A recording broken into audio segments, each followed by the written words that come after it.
9/11 New York world trade centre attack. ഇതിൽ നിന്ന് നമുക്ക് കുറച്ച് കാര്യങ്ങൾ പഠിക്കാം. ഈ ഒരു അറ്റാക്കിന് ശേഷം ന്യൂയോർക്ക് റിയൽ എസ്റ്റേറ്റിനെ ഇനി ഒരു ഉയർച്ചയില്ല എന്ന് എല്ലാവരും വിധി എഴുതി. എന്നാൽ സംഭവിച്ച മറ്റൊന്നാണ്. ന്യൂയോർക്ക് റിയൽ എസ്റ്റേറ്റ് കടന്നുപോയ 3 ഫേസുകളെ പറ്റി എല്ലാ ഇൻവെസ്റ്റേഴ്സും മനസ്സിലാക്കണം. Number 1, the shock. അറ്റാക്ക് നടന്ന് ആദ്യ 2 വർഷങ്ങളിൽ വലിയ ഇടിവാണ് വന്നത്.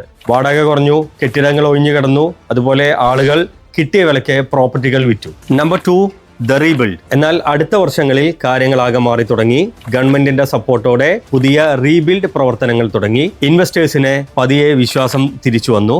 ഇത് ഒരു തുടക്കമായിരുന്നു. Number 3, the bounce back. വർഷങ്ങൾക്ക് ശേഷം ന്യൂയോർക്ക് സിറ്റി തിരിച്ചു വന്നു. ഡിമാൻഡ് കൂടി, പ്രൈസ് റെക്കോർഡുകൾ ഭേദിച്ചു. ആ പഴയ ന്യൂയോർക്ക് സിറ്റി അല്ല പിന്നെ കണ്ടത്, ഒരു വലിയ ബൗൺസ് ബാക്ക് ആണ്. 2001 ന്യൂയോർക്ക് സിറ്റി അല്ല 2026 ദുബായ്. ദുബായ്ക്ക് തിരിച്ചു വരാൻ വർഷങ്ങളുടെ ആവശ്യമില്ല, മാസങ്ങളുടെ ആവശ്യം മാത്രം.